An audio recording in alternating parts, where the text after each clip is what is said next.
여러분, 이것은 단순한 음식점의 성공 신화가 아닙니다.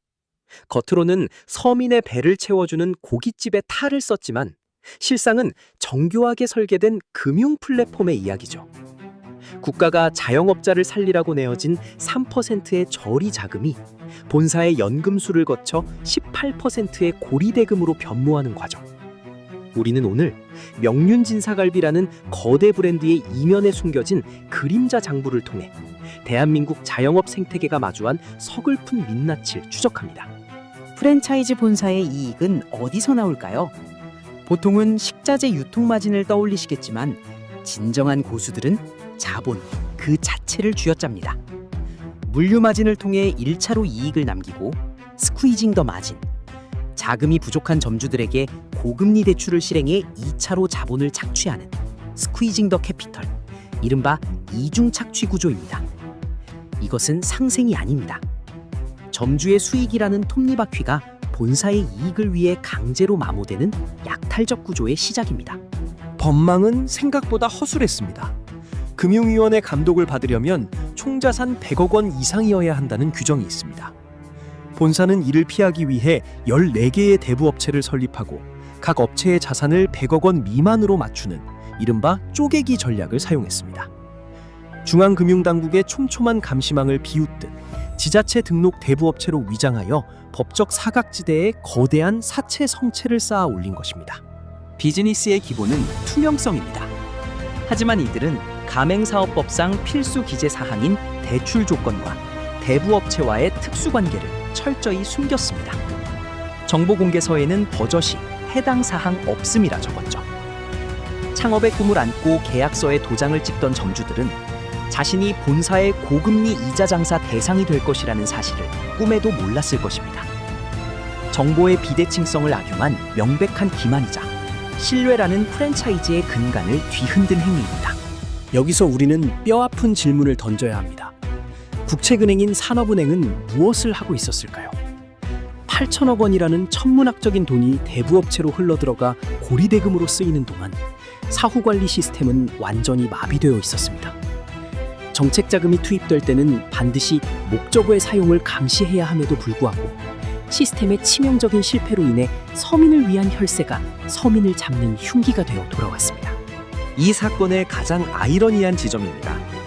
피해자인 가맹점주들이 오히려 본사를 선처해달라며 탄원서를 제출했습니다. 왜일까요? 그들에게 본사의 18% 대출은 착취이기 전에 1금융권에서 거절당한 자신들에게 주어진 마지막 생존의 동아줄이었기 때문입니다. 가해자가 제공한 독이 든 성배를 마시고서라도 살아남아야 하는 자영업자들의 비극적 현실이 가해자를 옹호하게 만드는 기괴한 구조를 만들어냈습니다. 시장의 시각은 엇갈립니다. 누군가는 18% 금리를 악질적인 고리대금이라고 비판하지만 점주들은 저신용자인 자신들에게 돈을 빌려줄 곳은 여기뿐이었다고 말합니다. 이것이 바로 우리 경제의 모순입니다. 본사는 이 절박함의 가격을 18%로 책정한 것이고 점주들은 생존을 위해 그 가격을 지불했습니다. 상생협약이라는 이름 아래 가려진 이 차가운 계산서는 우리 사회가 자영업 금융안전망 구축에 얼마나 무관심했는지를 방증합니다. 이번 사태는 특정 브랜드의 일탈을 넘어선 대한민국 경제의 구조적 질환입니다. 직장인이나 대기업 위주의 1금융권 안전지대와 달리 자영업자들은 신용의 절벽 아래 방치되어 있습니다. 정책자금조차 닿지 않는 이 사각지대를 본사의 사채 금융이 흡수하는 기형적 구조. 결국 명륜당 사태는 하나의 사건이 아니라 무너진 자영업 금융 생태계가 보내는 비명 섞인 신호입니다. 여론이 들끓자 비로소 국가 시스템이 움직이기 시작했습니다. 금융위원회와 산업은행은 자금을 차단했고 공정거래위원회는 부당한 거래 거절 등을 이유로 검찰 송치를 예고했습니다. 서울시 민생사법경찰단까지 가세하자 본사는 결국 18%에 달하던 금리를 4.6%로 일괄 인하했습니다. 규제의 칼날이 목 끝에 닿아서야 비로소 정상적인 금리로 돌아온 것인데 이는 자율적인 상생이 아닌 강제된 항복에 가깝습니다. 소 잃고 외양간을 고치는 격이지만 재발 방지를 위한 대책들이 마련되고 있습니다. 쪼개기 꼼수를 막기 위해 지자체 등록 대부업체라도 일정 규모 이상이면 중앙정부의 관리권 안으로 끌어들이는 법안이 논의 중입니다. 또한 정보공개서의 대출 관계를 반드시 명시하게 하고 위반 시 3배의 징벌적 손해배상을 청구할 수 있도록 가맹사업법이 개정되었습니다. 이제 시스템은 더 이상 본사의 선의에만 기대지 않기로 했습니다. 진정 무서운 것은 학습 효과입니다. 만약 명륜당의 이런 비즈니스 모델이 성공 사례로 남았다면 다른 프랜차이즈들도 앞다투어 금융업에 뛰어들었을 것입니다. 고기를 팔아 돈을 버는 것보다 돈을 빌려줘서 이자를 받는 것이 훨씬 쉽고 빠르기 때문입니다. 서민의 창업 의지를 착취의 재료로 삼는 이 위험한 롤모델을 방치한다면 K 프랜차이즈의 미래는 약탈적 금융의 전시장으로 전락하고 말 것입니다. 이번 사태를 관통하는 핵심은 모순입니다.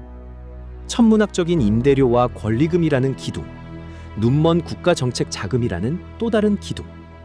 이 기둥들은 자영업자의 절박함이라는 위태로운 기반 위에 세워져 있습니다. 규제의 사각지대에서 폭리를 취한 거대 프랜차이즈 자본은 결코 지속 가능할 수 없습니다. 자영업자의 눈물로 빚은 금괴는 결국 우리 경제라는 모래성을 무너뜨리는 무게추가 될 뿐입니다. 여러분, 오늘 우리가 살펴본 빚으로 구운 갈비의 청구서는 결국 누가 내게 될까요? 이자를 감당하지 못해 쓰러진 점주, 세금이 낭비된 국민, 그리고 신뢰를 잃은 시장, 모두가 그 비용을 치르고 있습니다. 소상공인의 절박함이 누군가의 무위험 금융 비즈니스가 되는 사회. 이제는 이 근본적인 질문에 답해야 할 때입니다. 비즈니스의 목적이 함께 성장이 아닌 누군가의 결핍을 사냥하는 것이 될 때 그 산업의 종말은 시작됩니다. 본 영상은 공정거래위원회, 산업은행 국정감사 자료, 그리고 수많은 언론 보도를 바탕으로 제작되었습니다. 다만 아직 최종적인 결론은 아니니 마지막까지 진실이 무엇인지 확인해 보시기 바랍니다. 오늘 준비한 내용은 여기까지입니다. 시청해 주셔서 감사합니다.